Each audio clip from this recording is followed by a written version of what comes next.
Olá pessoal, seja bem-vindo novamente ao nosso canal de estudo de Diretrizes Espíritas. Como sempre coloco nas nossas gravações, nossos vídeos, a intenção nossa é traçar um perfil, um roteiro simples e objetivo daquilo que o Espiritismo propõe, sem aprofundar em detalhes, porque esses detalhes a gente sugere que se faça em grupos para poder então fortalecer mais o conhecimento. Aqui, como o título já diz, são diretrizes, indicações a serem seguidas para aquele que gosta de ler e pesquisar a doutrina espírita. A temática de hoje é sobre esse assunto atual, que é o desafio da educação. A gente vai analisar os desequilíbrios em face de uma educação deficitária, as consequências que geram quando uma educação não é bem trabalhada. A intenção nossa não é trabalhar a educação formal. A nossa ideia é trabalhar a educação não formal. Apesar de, no dia a dia, a gente vivenciar as três situações, a educação formal e a não formal, vamos dizer assim. E a gente verifica, então, que o caminho nosso a ser percorrido na doutrina espírita, ele é imenso. Nós temos muitas coisas para poder trabalhar essa educação, porque visa atuar no espírito, não apenas no corpo. A gente vai verificar então que a doutrina espírita, sem fazer nenhuma propaganda contrária às demais religiões, ela, na verdade, ela tem um caráter diferenciado em relação às demais religiões, porque as demais religiões têm o conceito salvacionista.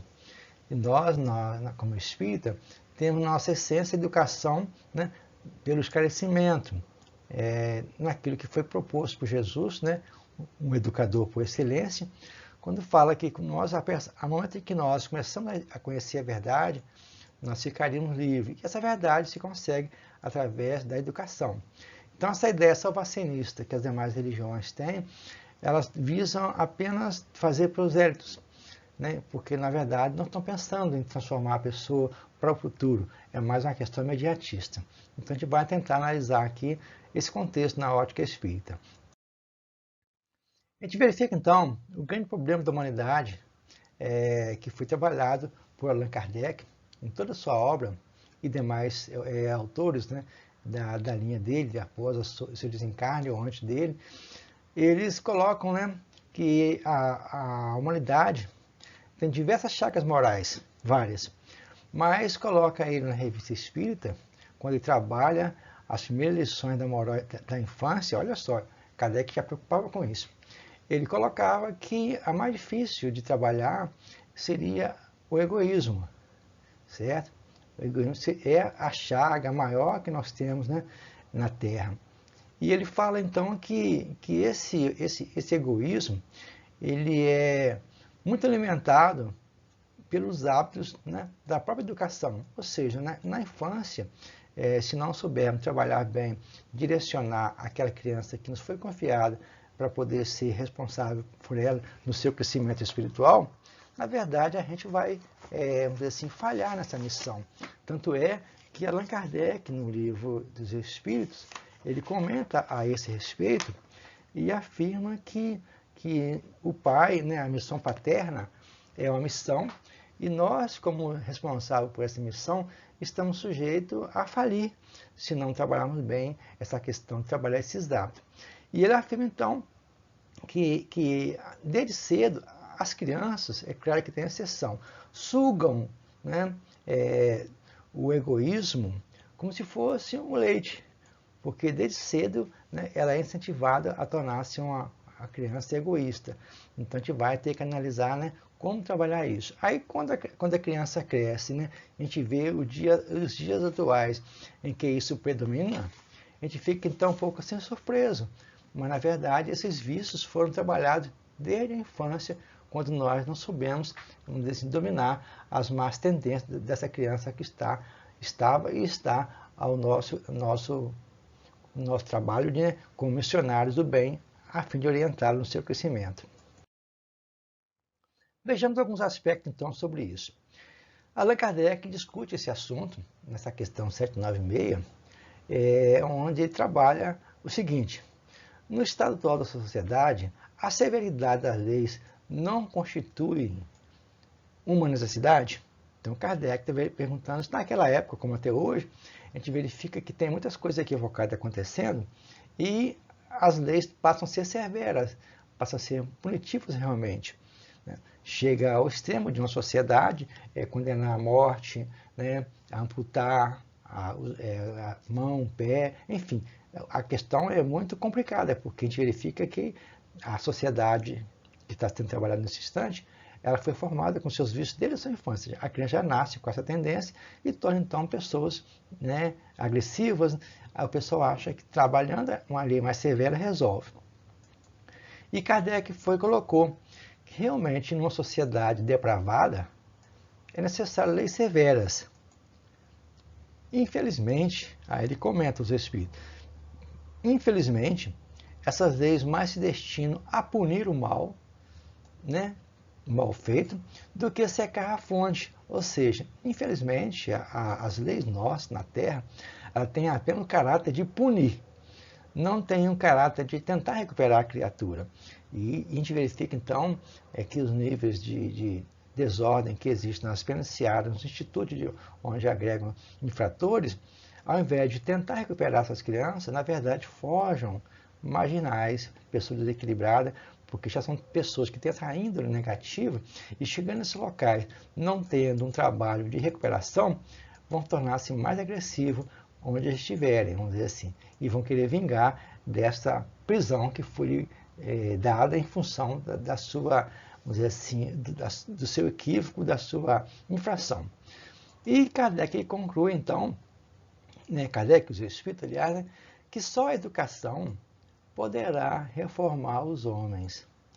Quando fizerem isto, as leis não precisarão ser tão rigorosas. Então, realmente é uma questão assim, né, de analisar. A educação é a base realmente do nosso trabalho evolutivo. Kardec continua seu raciocínio lógico, né, como sempre foi, novamente aqui numa questão do Livro dos Espíritos, na questão 895, onde ele questiona colocar de lado os defeitos e os vícios acerca dos quais ninguém se pode equivocar, qual o sinal característico, né, da imperfeição? Está colocando que a gente já sabe quais são os vícios, mas só aquele que é mais predominante e que vai afetar o nosso crescimento espiritual. Ele então coloca que é o interesse pessoal. Tudo que a gente faz na vida, infelizmente, né, tem um interesse. Você quer algo de retorno. Não segue aquela máxima de Jesus, né? Não sabe a sua mão esquerda o que dá a direita. Infelizmente, tudo trabalha pelo interesse pessoal. Então, ele vai continuando aqui o raciocínio e fala que, frequentemente, essas qualidades morais que são trabalhadas na infância, elas são como cobre, né? Que são douradas, né? Mas não resistem a uma pedra de toque, ou seja, assim, uma metáfora informando que um chumbo, por exemplo, um cobre, por exemplo, quando é colocado numa forja, ele derrete. Uma coisa é quando essas qualidades morais não são bem trabalhadas, né? E quando surge algum problema na nossa vida, né, que afeta o nosso dia a dia, a gente não vai conseguir suportar e na hora que nós não suportamos, a gente coloca para fora as nossas garras. É isso que ele está colocando aqui como sendo, né, uma qualidade que não foi bem forjada quando no início. E continua que essa virtude, vamos dizer assim, do desinteresse pessoal é coisa tão rara na Terra que quando surge alguém, né, que tem essa virtude, todos nós admiramos, né, como se fosse um fenômeno. Ou seja, quando surge alguém que tem essa característica, essa virtude, esse valor de desinteresse, a gente fica assustado, vamos dizer assim. Isso é a grande realidade. Ele verifica, então, que o apego às coisas materiais é um sinal notório de inferioridade. Certo? É um sinal notório. E há pessoas que, então, que se prendem, né, a esses bens terrenos e, com isso, ele não tem a dimensão do futuro. Certo? Ele não sabe o futuro. E já ao contrário, né, quando a pessoa faz o trabalho dele desinteressado, livre, espontâneo, voluntário, demonstra que a pessoa é tranquila e com certeza o seu futuro está bem trabalhado naquele momento. Então Kardec trabalha esse assunto nessa situação. Continuando Kardec. Então ele falou o seguinte, já que o interesse pessoal nosso, né, ele é o mais difícil de extirpar, como é que a humanidade, como é que nós vamos conseguir superar, certo? Como é que vai chegar a melhorar? E ele fala, à medida que o homem, olha só, à medida que o homem se instrui acerca das coisas espirituais, menos valor ele dá às coisas materiais. Depois, é necessário que se reforme as instituições humanas, que o distrai e o estimula. Então, as instituições precisam ser trabalhadas, ser reformuladas. E para que isso ocorra, depende da educação. Ou seja, para que as instituições humanas sejam transformadas, é um trabalho que exige educação, um trabalho de geração. Não vai ser de um dia para o outro que isso muda. Então, a gente verifica que o egoísmo continua sendo uma chaga moral muito grande, roedor, e só a educação poderá reformar os homens. A gente vai então fazer o seguinte questionamento, né? Aonde encontrar essas anomalias? A gente colocou aqui essa figura como sendo anomalia, né? Essa explosão. Onde encontrar essas anomalias e o que precisa fazer para serem reformadas, transformadas para melhor? A gente vai apresentar aqui um quadro de linhas gerais, sem detalhar, mas dá para entender o nosso propósito. Então, a gente vai encontrar os desequilíbrios, onde repercute essa educação falha, lá atrás, que nossas crianças vão desenvolver o egoísmo. A gente vai encontrar, em primeiro lugar, dentro do lar, certo? A repercussão imediata que temos é um lar que tem intolerância, o desrespeito, a ingratidão, a separação, a indiferença, os abusos e outros, vai levar a gerar, né, uma criança que vai ter uma educação deficitária, tanto na questão do aprendizado escolar, como também na questão moral, na questão espiritual. Então, o lar, ele é o centralizador dos problemas. Na hora que você, então, sai do lar, a gente vai ter uma vida social, certo? A gente vai encontrar, então, nessa vida social que, em função do lar não ter sido bem trabalhado, a gente vai encontrar pessoas superficiais, intrigantes, com precosia, com indiferença, com preconceito, discriminação e outros. A gente vê que do lar já começa a afetar a nossa vida social.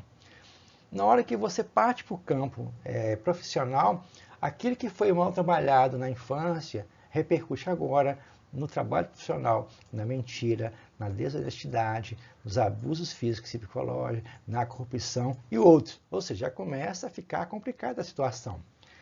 Mais à frente, vai observar que no campo da política, a gente vai verificar também que ele é consequência de um lar mal trabalhado. A gente vai encontrar na política a mentira, a demagogia, o preconceito, né? A gente vai encontrar a violência, o jogo de interesse pessoal, os abusos diversos, a corrupção. A gente verifica então que o lar ele está alimentando, né, vícios que vão repercutir na vida social, na vida profissional, na vida política. E tem mais.